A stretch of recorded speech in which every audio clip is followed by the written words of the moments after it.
Good evening, I'm Dan Wall. And I'm Laura Lee. Thanks for joining us.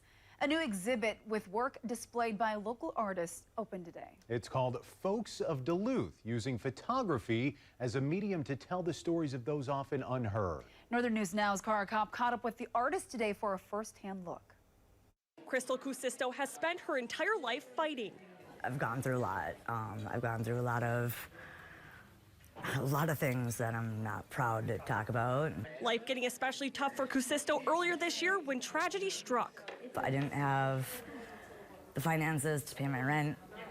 My landlord just decided to not work with me, and I lost my home, and I got evicted, and I fought like hell to try to keep it. Cusisto spent 7 months feeling lost and alone, but lately not nearly as much thanks to the click of a camera. This is the first time in my whole entire life that I've actually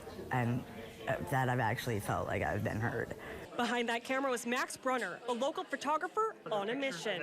I was longing for human connection, and so I started walking the streets, and I photographed, 5 to 10 people. Brunner focusing mostly on those experiencing homelessness, a chance to tell their stories. Then turning those photos and stories into the art exhibit, Folks in Duluth, now open at the Duluth Public Library. And the more positive responses I've heard made me realize that the Duluth community needs this, definitely. Hoping to send the message, we are all one community and everyone deserves love. A simple act impacting those like Cusisto, showing them that their stories matter too. Meeting Max has opened my eyes to a lot of things, and she has been like an inspiration in my life too. In Duluth, Cara Kopp, Northern News Now. Cara, thank you.